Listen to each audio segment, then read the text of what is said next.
It's always the most anticipated gadget of the year, the Apple iPhone. Many of Apple's devices are manufactured in countries like China and India by contract manufacturers like the Taiwanese-owned Foxconn. Apple is one of Foxconn's biggest clients, along with Dell, Amazon, Microsoft, and Nintendo. Foxconn's factories actually assemble 60% of the world's iPhones. But in December last year, Apple shut down the Foxconn facility in the southern Indian city of Sri Perumbudur after employees took to the streets demanding better working conditions. Earlier that month, 150 workers were hospitalized with food poisoning from eating company-provided meals. This is just the latest in a long list of labor issues with the Taiwanese contract manufacturer. There are long working hours. Those are long working hours. Then again, pitiable working conditions, regimented work practices. The management, especially on the inspections on the factory floor, are very stringent. Opened in 2015, this Foxconn factory employed 17,000 people. Only 500 were called back into work when plant operations were partially resumed in January after an internal investigation.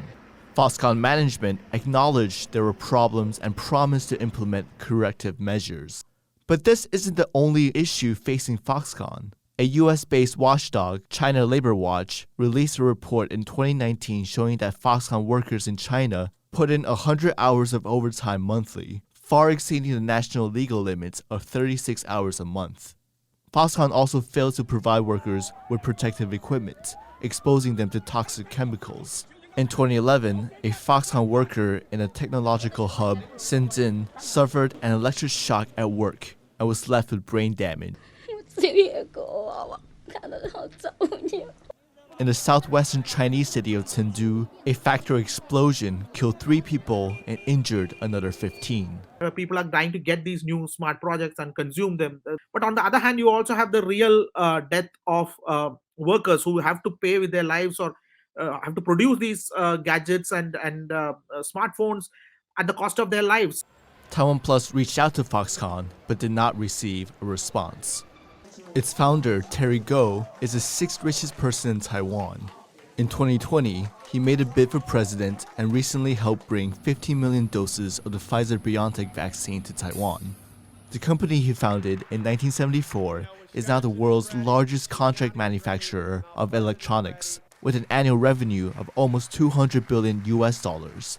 It contributes greatly to Taiwan's GDP and employs 1.2 million workers in a dozen countries. That's why Foxconn is such a important company when it comes to the global supply chain. A lot of global names depend on Foxconn. They work with Foxconn to release their products at a punishing schedule. So companies like Apple, Google, they may be refreshing their products at a yearly cycle. That is, every year you get a new iPhone range coming out, and they rely on Foxconn's efficiencies and then capabilities.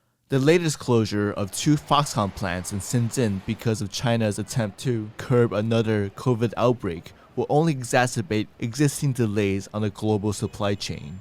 But beyond supply chain problems, the labor issues remain. There have been more than 20 suicides at Foxconn plants, and the company responded by surrounding buildings with nets, hoping to catch people before they fall to their deaths. These are very temporary, ad hoc, and stopgap kind of arrangements, in the sense that something, some adversity happens, and then the company comes in with its traditional apology, and there are some measures put in place. But as soon as the news value of this is over, as soon as supervision things are over, life goes back to normal. Foxconn has apologized time and again for labor violations and promised to address the issues. But until there are long-term, concrete solutions, those employed at Foxconn feel their rights have been sacrificed for profits. Chen and Bing Wang for TaiwanPlus.